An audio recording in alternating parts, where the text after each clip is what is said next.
Did you know the creation of Frankenstein began not with lightning, but with ash?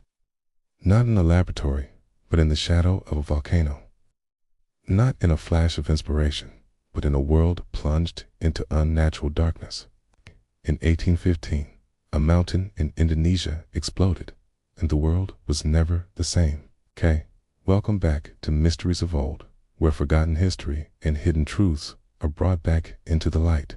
If you enjoy exploring eerie corners of the past, be sure to subscribe. Today, we explore how one of the deadliest eruptions in history helped spark a monster, not in nature, but in fiction. The island of Sumbawa, Indonesia, 1815. Mount Tambora had been grumbling for months. Locals reported tremors and smoke in the sky. Then, on April 10th, the mountain exploded. The blast was heard over 2,000 kilometers away.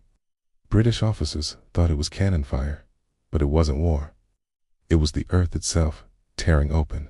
Tens of thousands died in minutes.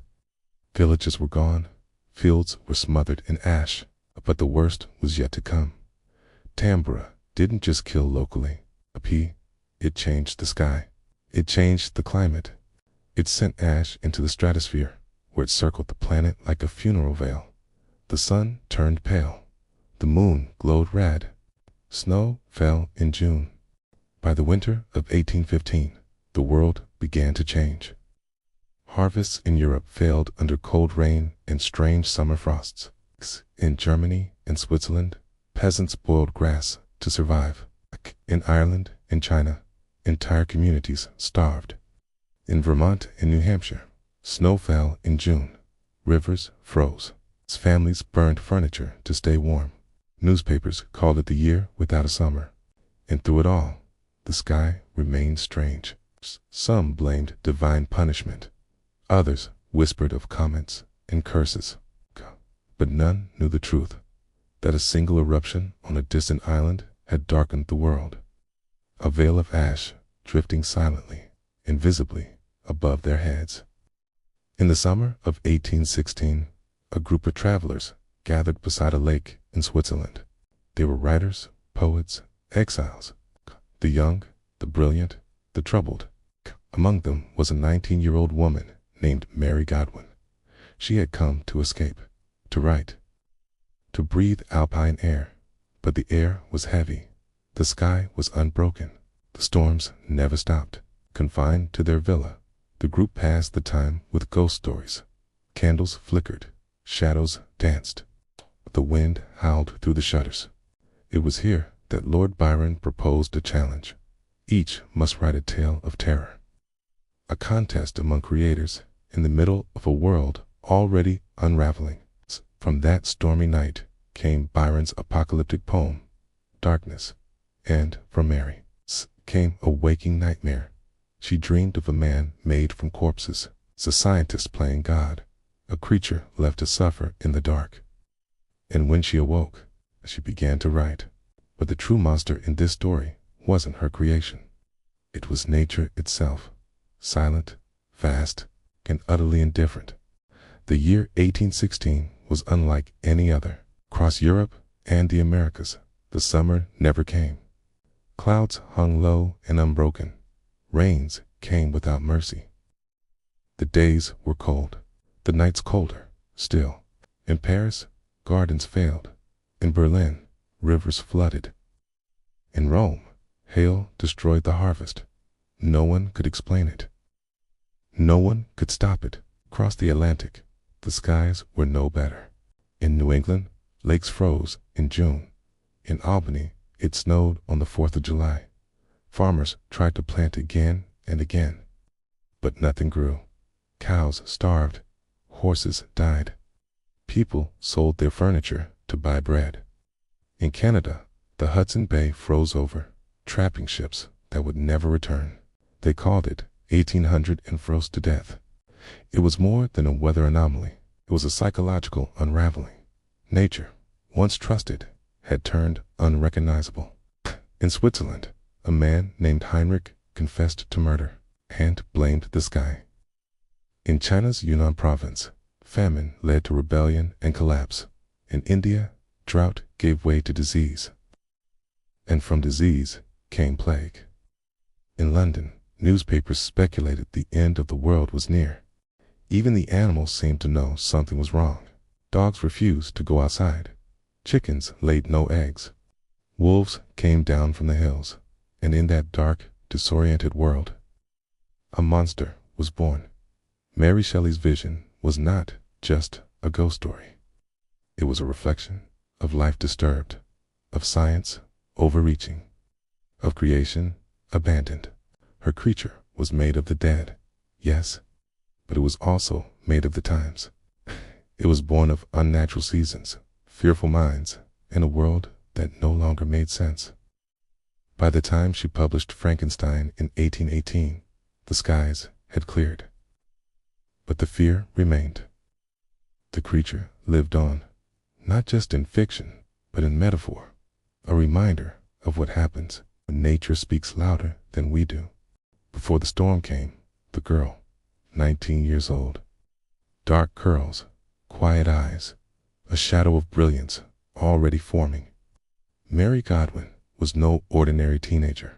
She had been raised on radical ideas and dead philosophers. Her mother, Mary Wollstonecraft, had died soon after her birth, a feminist and revolutionary voice. Her father, William Godwin, was a political thinker and atheist who believed in human perfectibility. Mary was raised in ink and argument. Her bedtime stories were philosophy. Her lullabies, rebellion. And then came Percy Shelley, poet, revolutionary, idealist. Married, they fell into a scandalous love affair. She was 16, he was 21. Together, they eloped to Europe, fleeing society's judgment and seeking inspiration. They wandered through war-scarred landscapes, slept in graveyards, wrote feverishly in notebooks. They were romantic in every sense of the word, lovers of beauty, death, and the sublime. By the summer of 1816, they had come to Switzerland.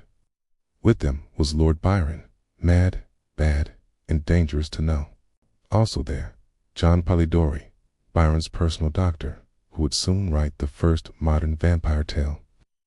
It was a house full of ghosts and egos, all trapped together by the endless storm. They read aloud from German ghost stories.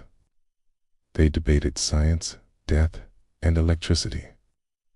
One evening, they spoke of galvanism, the idea that life might be restored through electricity, of corpses that could be reanimated, of souls that might be lost. Mary listened, quiet, absorbing every word. That night, she dreamed. She saw a man kneeling beside a creature he had assembled. She saw life stir in the dead, a twitch, a breath, then terror. She awoke at dawn and began to write. What she created was no ordinary ghost story. It was modern myth, a mirror held up to the age of science and suffering. Victor Frankenstein wasn't just a madman. He was humanity itself, reaching too far, and his creature, abandoned, hated, feared, was not the villain.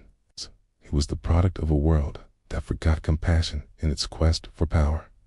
Mary Shelley understood something the others didn't, that monsters are not born, they are made. And the world of 1816 was full of the tools to make them. The storm didn't end when the skies cleared. Its echoes lived on, in ink, in paint, in nightmares. Tambora had reshaped the world, but it had also reshaped the imagination. In the years that followed, Europe entered a new era of storytelling. Darkness, madness, isolation, themes that haunted the Gothic, became personal. Before Tambora, horror was supernatural. After Tambora, it was real. The world had seen what it meant to be abandoned by nature. It no longer needed monsters with fangs. It needed monsters that looked like us. Literature responded first. Frankenstein was only the beginning. John Polidori's The Vampire introduced the aristocratic undead, seductive, cursed. It would go on to inspire Bram Stoker's Dracula decades later. The modern vampire was born in the same house, under the same storm, as Frankenstein. artists, too, turned inward. Their skies grew darker, their landscapes more violent. The Romantic movement, once obsessed with beauty and nature, became obsessed with ruin. Caspar David Friedrich painted figures standing before storms, dwarfed by the void. J.M.W. Turner filled his skies with fire and smoke. Chaos turned sublime. Science, too, felt the aftershock. The line between nature and man blurred. Lightning was no longer divine, it was mechanical. Could electricity reanimate the dead? Could frozen life be revived? The Gothic was not afraid to ask. Mary Shelley had already done it. By the mid-1800s, the trauma of Tambora was fading, but its children remained. The world was still colder, still stranger, still a little afraid of the sky. Volcanoes were now seen not as distant mountains, but sleeping beasts. What Tambora had taught was this: even the heavens can break. And beneath that broken sky, a girl rode a monster. Tend birthed a new kind of story. Frankenstein was published in 1818. It arrived quietly, without fanfare. No one knew what it would become, but it spread, like lightning across a dry sky. What Mary Shelley created was more than a novel. It was a prophecy, a story that asked questions we're still struggling to answer. What is the cost of progress? Where does life begin and end? Do we control nature? Or does it simply tolerate us? And most chilling of all, when the world turns cold and dark, what kind of monsters do we become? The creature in Shelley's novel wasn't born evil. It became that way. Through rejection, through fear, through loneliness. It is a mirror, a warning. And that's why Frankenstein has never died. It lives on stage, on screen, in science labs, in headlines, in Tambora. Sleeps again, but only just. It remains one of the most powerful eruptions in recorded history. Scientists still study it. Climatologists still reference it. Writers still feel it. Scientists still study it. Climatologists still reference it. Writers still feel it. Because the truth is, volcanoes don't just change landscapes, they change minds. The year without a summer gave us famine, death, darkness. But it also gave us creation, reflection, art. Sometimes, history works like that.